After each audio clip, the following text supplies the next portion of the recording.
one's February 3rd. It's around after lunchtime, 1 o'clock.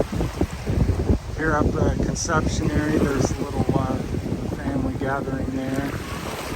There's one of the little huts there. Up here, just beautiful.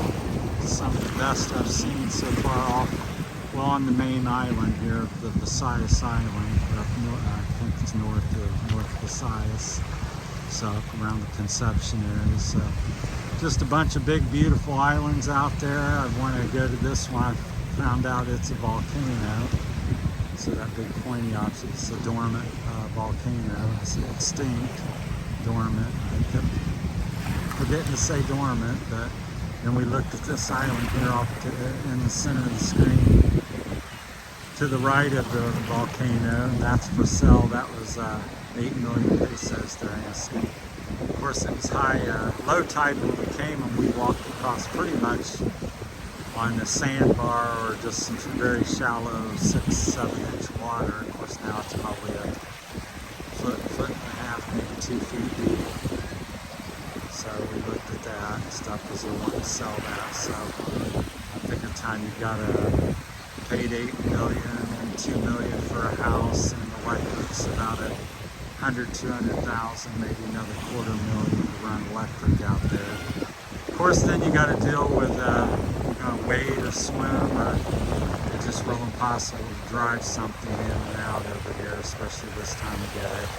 And even when you did drive, a lot of salt water, so that would be corrosion on your motorcycle or whatever if you came across a low tide. So probably it's not really that far out for a boat right now. You could use a boat, but now like this little island over there to the left of the volcano, that one you could boat to all day long because it's deep enough water around that. You see the people out swimming here.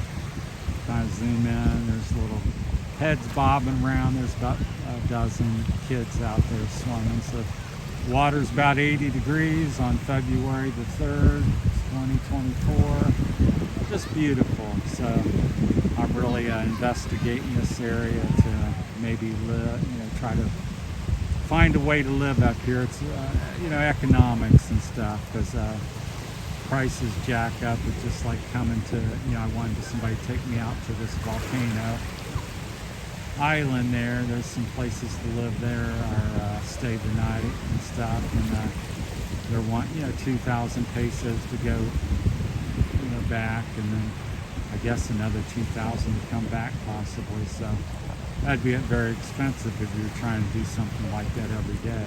So I think the prices are kind of overpriced or touristy priced. So, because when I went up to Gigantes, we got to see 6-7 islands for 2,000 plus a nice lunch on an island.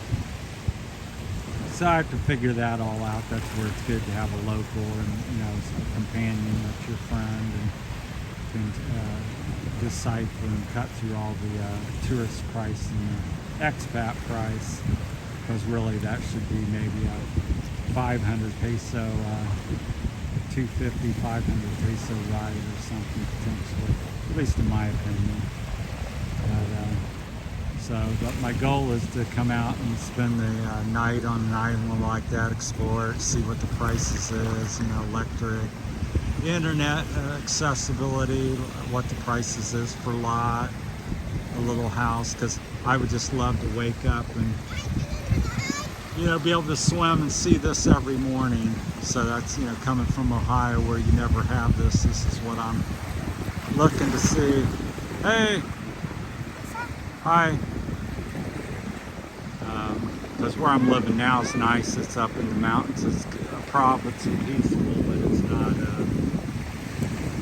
There's really waters. The ocean's about 1 kilometer, 2 kilometers away, and it's not as clean. Here you get out there about 300. This is like a sandbar or something, so it's churning up the sand, so it's look a little dirty. But if it wasn't the wave action, this would be clear water. And as you go out about 200 or 300 feet, it is clear. It turns bluish green, champagne color. So So it's really pretty, not a lot of trash up here. It's fairly good sand. So yeah, looking at something as possible along the shoreline here on the Visayas Island, like a little hectare lot, just a small place. And I don't want to own a lot or work or have a business, just to live peacefully and then have access. And you could get a boat ride out to some of these islands once a week or once a month and enjoy that, because there's I think there's 6, 8, 10 different islands off here, so you could alternate between them and easily spend a day on each one. Especially the volcano island's pretty good size, so I could see enjoying the day there. So you can see the cloud reflecting, I think. At least I can, on the side of the volcano. So really beautiful. So just exploring and trying to figure it all out up here. So this is about 30-45 minute ride from the house, so it's not too far. So I can get up here and get back and forth. And, but I would like to be up here more, permanently if possible. It's all pocket money related. So whether I could live, I can definitely live cheap where I'm doing $700 to $1,000 a month. And what could I live up here? I'm unsure if I could live that cheap or something. I'm trying to distinguish between the tourist price and the Philippine price, between things. So as soon as I figure that, hopefully in the next 3 to 6 months, then we'll see if we can make a move. Meanwhile, we'll take you on the journey and the tour of the Conception Islands, and just gorgeous.